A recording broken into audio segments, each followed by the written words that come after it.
chỉ cần trong nắng miếng nồi, chỉ cần trong nắng miếng nồi, cứ mua trong nắng miếng nồi,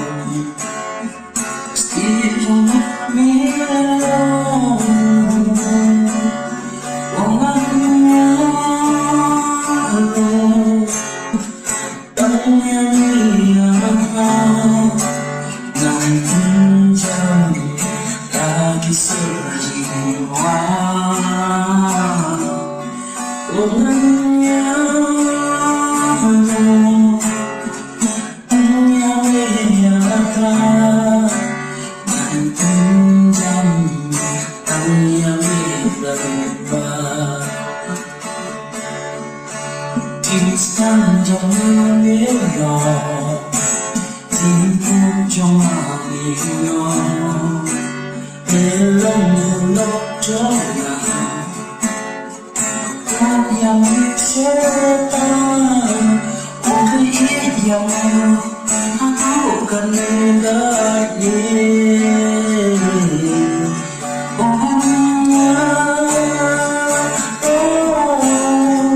Dan yang dinyatakan Bertenyam Lagi suci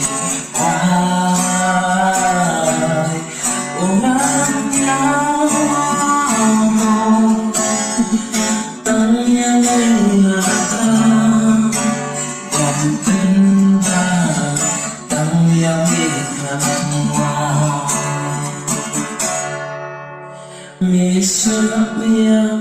naman joma aloding ka iplikas na naman joma mamiyayang mikir kipon babon joma sisya at ragbang Anyaro tang yami sidunong kacing enjong